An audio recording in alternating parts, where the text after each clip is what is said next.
যে ঘটনা ঘটেছে আইআইএম জোকাতে, তারপরে কিন্তু ফের একবার শিক্ষা প্রতিষ্ঠানের নিরাপত্তা নিয়ে প্রশ্ন উঠেছে।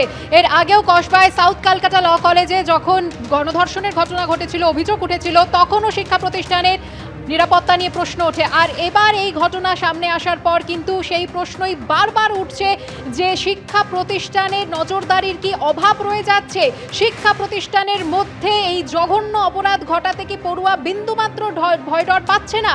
কেন বারবার নিরাপত্তার অভাব হচ্ছে ক্যাম্পাসের মধ্যে, এই প্রশ্ন উঠছে। আরও একবার কথা বলে নেব আমাদের প্রতিনিধি পার্থপ্রতিম ঘোষের সঙ্গে। পার্থপ্রতিম, দ্বিতীয় বর্ষের ম্যানেজমেন্ট পড়ুয়াকে গ্রেফতার করা হয়েছে, কি কি অভিযোগ উঠেছে তার বিরুদ্ধে? তার বিরুদ্ধে যে অভিযোগ সেটা হচ্ছে যে তাকে এক হচ্ছে দুটি ধারা তার বিরুদ্ধে মামলা রুজু করেছে পুলিশ, এবং যে দুটি ধারার মধ্যে যে ধারাটি হচ্ছে, একটি হচ্ছে 123 নম্বর ধারা বিএনএসএ, এবং এই 123 নম্বর ধারাটি কি?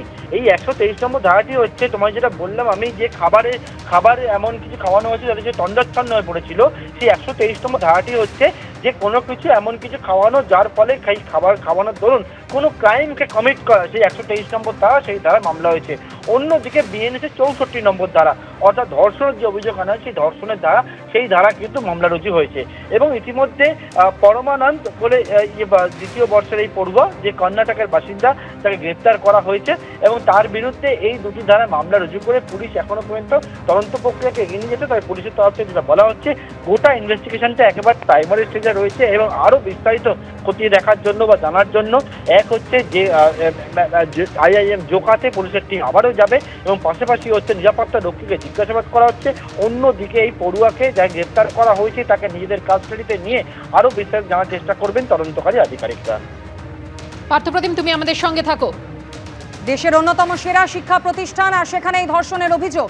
সাউথ ক্যালকাটা ল কলেজের পর এবার ঘটনাস্থল জোকা আইআইএম, সেখানে ধর্ষণের অভিযোগ এবং সেই ঘটনায় দ্বিতীয় বর্ষের এক ম্যানেজমেন্ট পড়ুয়াকে ইতিমধ্যেই পুলিশ গ্রেফতার করেছে। কিন্তু একাধিক প্রশ্ন উঠছে, ভিজিটার্স বুকে এন্ট্রি ছাড়াই কিভাবে বাইরের একজন তরুণীকে নিয়ে যাওয়া হলো বয়েজ হস্টেলে ধর্ষণের অভিযোগ, কোথায় ছিলেন নিরাপত্তা রক্ষীরা? ধর্ষণে একজন জড়িত নাকি জড়িত একাধিক ব্যক্তি?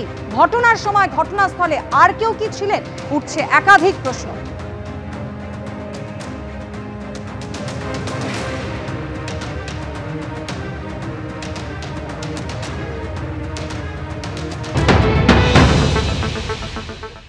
দেখো, সেখানে যে অভিযোগটা এসেছে সেটা অত্যন্ত ভয়ঙ্কর অভিযোগ। দেশের একেবারে প্রিমিয়াম হচ্ছে management IIM Joka, IIM Kolkata নামে যেটা পরিচিত, যেটা জোকায় অবস্থিত, এবং সেখানে যে অভিযোগটা এসেছে সেই অভিযোগ হচ্ছে মারাত্মক অভিযোগ।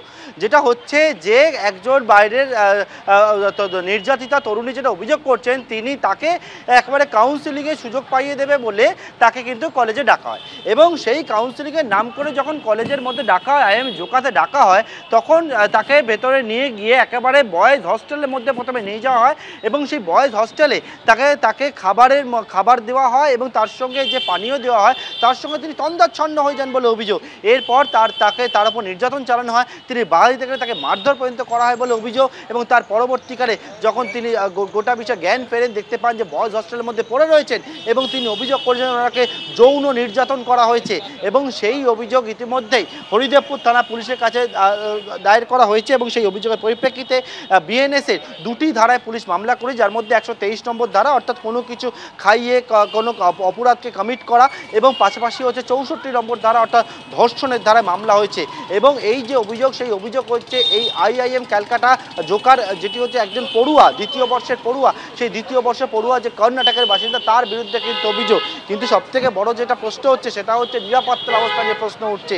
এই রকম একটা যে ম্যানেজমেন্ট স্কুল, সেখানে হচ্ছে যেরকমভাবে এই অভিযোগটা এসছে যে একজন তরুণী সে বাইরে থেকে এলো, এমনকি এই যে অভিযুক্তের বিরুদ্ধে এটাও অভিযোগ দায়ের করা হয়েছে, যেটা বলা হয়েছে পুলিশের কাছে। পুলিশ জানতে পারছি যে ভিজিটার বুক রয়েছে, সেই ভিজিটার বুকেও সই করতে নিষেধ করেছিল, এবং তার পরবর্তীকালে তরুণী ভেতরে যান, বয়েজ হস্টেলে চলে যান এবং নিয়ে যাওয়া হয় তাকে অচিলায়, এবং তার পরবর্তীকালে তাকে ধর্ষণ করা হয় বলে অভিযোগ। এবং এই ঘটনার পর ইতিমধ্যেই গতকাল রাত্রেবেলা আইআইএম জোকা যে ক্যাম্পাস, সেখানে পুলিশ গিয়েছিল, সেখান থেকে বেশ কিছু নমুনা সংগ্রহ করেছে বলে পুলিশ সূত্রে জানতে পারছি। আজকে আবার তদন্তকারীরা সেখানে যেতে পারেন এবং ইতিমধ্যে নিরাপত্তা রক্ষীদেরকে জিজ্ঞাসাবাদ সেটা কিন্তু করা হচ্ছে, এবং অভিযুক্ত এই দ্বিতীয় বর্ষের পড়ুয়াকে যে কর্ণাটকের বাসিন্দা, তাই গ্রেপ্তার করে গোটা ঘটনা তদন্তকে এগিয়ে নিয়ে যাচ্ছেন বর্তমানে তদন্তকারী আধিকারিকরা।